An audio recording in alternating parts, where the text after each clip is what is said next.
Bienvenue à la maison, ici vous êtes chez vous au matin de Paris pour une demi-heure de convivialité, de détente.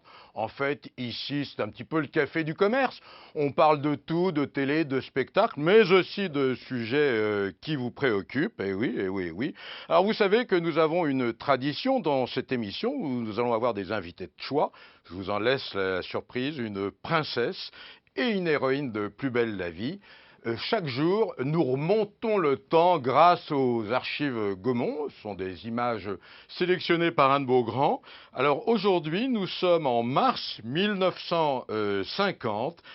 Vous allez découvrir une exposition féline suivie d'un défilé de mode. Et si les féministes voyaient ça aujourd'hui, eh bien elles hurleraient. On regarde. Séduction féline. À Paris, les Amis des Champs ont organisé une magnifique exposition.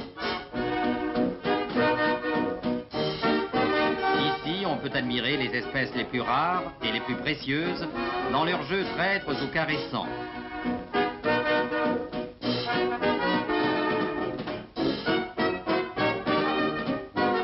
« 200 chats y sont réunis, jusqu'à ce persan bleu aux prunelles de métal et d'agate qui appartient à Jean Marais et qui prouve sa fidélité même à l'effigie de son maître. Inquiétant mystère du chat, c'est l'esprit familier du lieu. Peut-être est-il fée, peut-être est-il Dieu. Séduction féminine. Elle inspire au dessinateur Gruau ses célèbres esquisses de mode, messagères de la grâce et du style de Paris. Mêlant les lignes, les étoffes, les épaules nues, les diamants, dans leur éclatant mélange, voici les robes du soir de la saison nouvelle. Toutes les audaces sont permises, jusqu'à ces culottes pailletées assorties au corsage.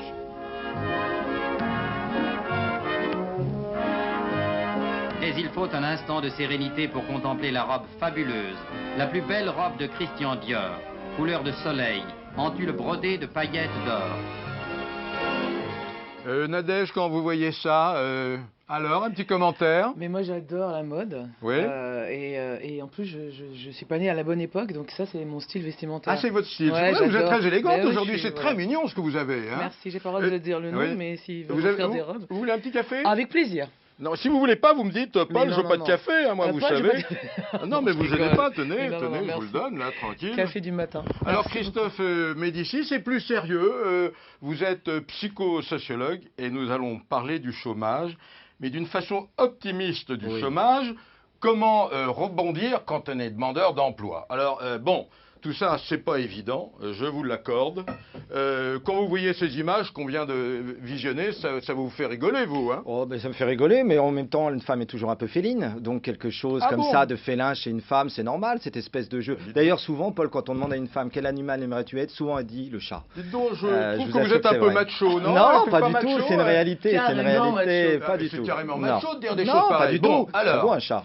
soyons sérieux un instant, pas trop. Vous êtes directeur d'un centre de formation où les demandeurs d'emploi viennent. Oui. Alors la question qu'on se pose, et c'est très important, quand un demandeur d'emploi, un chômeur vient vous voir, qu'est-ce qu'il doit faire pour rebondir très vite? Et il paraît qu'il y a une méthode pour pas rester comme ça dans l'isolement. Bah, tout à fait. D'abord, bon, je pense que c'est un sujet qui nous regarde tous. Hein. Il y a quelques jours, vous le savez comme moi, Paul, les chiffres de l'INSEE sont tombés. On peut pas dire que ça va très bien en France. On est aux alentours des 11% de chômage.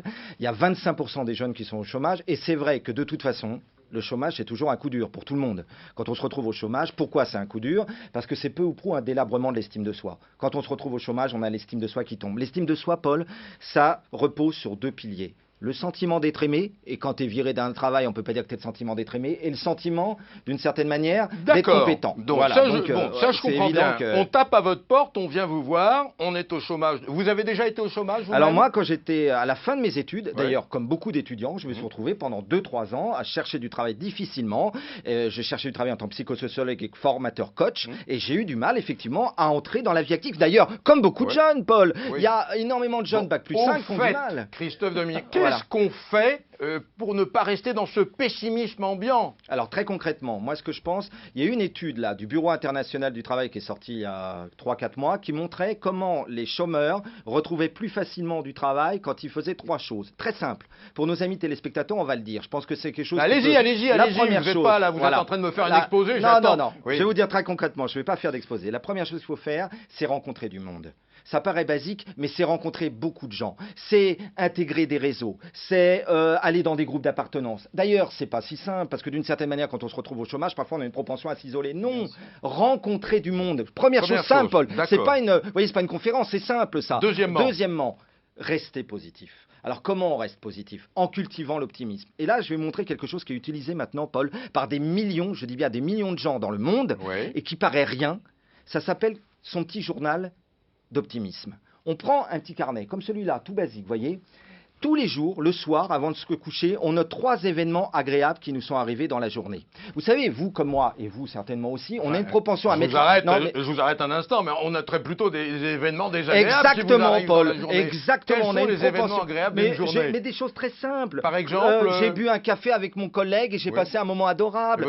J'ai été au restaurant 2 minutes. Enfin, j'ai parlé avec mon enfant, il m'a raconté un événement qui lui arrive à l'école. Qu'est-ce que je veux vous dire? Vous comme moi, et comme tous les gens qui nous regardent, on a une propension à mettre le focus sur ce qui nous arrive de négatif dans la journée. C'est pas vrai? On a une contrariété, on a 10 000 moments agréables, on va oublier les moments agréables et on va penser à la contrariété qui va nous miner. 3 éléments agréables de la journée et troisième élément pour rester optimiste et rebondir face à un drame qui est le chômage. Eh bien oui, c'est quelque part être flexible.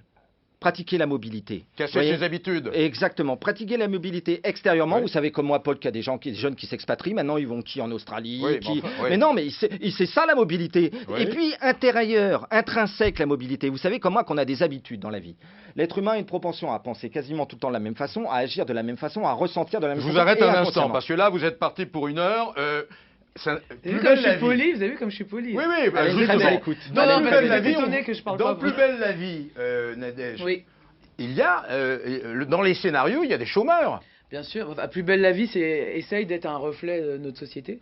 Et c'est pour ça que ça plaît autant aux gens. Donc il y a eu un personnage justement qui est maintenant mon amoureux, qui était joué par Ludovic Baude, qui s'appelle Benoît Cassagne. Vous changez souvent d'amoureux. Non, je n'avais pas d'amoureux. J'ai enfin un amoureux. Enfin, depuis que vous avez un amoureux, vous êtes beaucoup plus douce. Hein, vous êtes commissaire. Je peux vous appeler commissaire? Non, Nadège.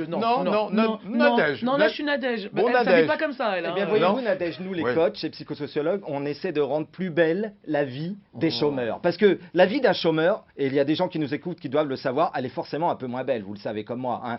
D'ailleurs, pareil aussi les acteurs. Parfois, je connais du travail, parfois. Voilà, les intermittents du spectacle. Difficile de Paul, travailler, je voudrais dire une chose par rapport à la recherche d'emploi, parce que c'est un sujet profond quand même. Il y a des gens qui souffrent derrière. Vous savez qu'il y a une étude au JT de France 2 la semaine dernière chez Pujadas qui montrait quoi?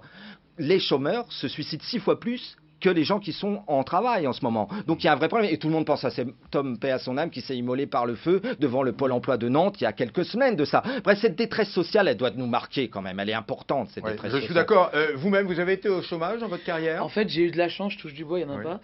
Ça fait 20 ans que je fais ce métier et j'ai jamais pratiquement pas été au chômage. Alors ça, c'est une exception. Hein. C'est assez étonnant. Alors bon, un dernier petit conseil pour tous ces gens qui viennent vous voir, qui sont catastrophés. Et moi, ce que je vais leur donner comme conseil, c'est cette dimension de psychologie positive. Vous savez, Einstein disait la folie, c'est de faire tout le temps la même chose, mais de s'attendre à des résultats différents. Eh bien, si tu fais tout le temps la même chose, tu auras les mêmes résultats. Donc, il faut faire des choses différentes, agir différemment et penser différemment. Et moi, j'ai envie de leur dire, il y a tout à fait la possibilité que cette période de chômage, au contraire, soit pris comme un rebondissement. Alors écoutez, vous avez publié Le bien-être, c'est rentable. Alors, il faut le lire. En gros, faut être positif, si j'ai bien compris. C'est très important, c'est très important. Tout est dans la tête. Mais ça se passe dans la tête. Bon. Ça se passe dans la tête. Eh bien, écoutez, on a passé un moment, là, on a appris des choses, hein. Je suis tout à fait d'accord avec cette manière de vivre et cette philosophie. Oui, mais c'est pas très français. Ce que j'allais dire qui est pas française, mais français. moi, je travaille beaucoup là-dessus. C'est une méthode anglo-saxonne. Alors, si vous voulez, on va... Merci, Christophe Médicis. Vous êtes le bienvenu dans notre émission. Il y a des tas d'autres sujets qu'on pourra traiter ensemble, vous le savez. Alors, bon, aujourd'hui, Nadège Bossondiane, pour moi... j'ai l'impression que vous appartenez un peu à ma vie. Ah bon? Oui. On apprend des choses. Mais où étiez-vous? C'est extraordinaire. Ça fait combien de temps que vous êtes commissaire dans Plus belle la vie? Ça fait 2 ans, enfin 3 ans, mais je suis parti 1 an au théâtre et je suis revenu. Voilà.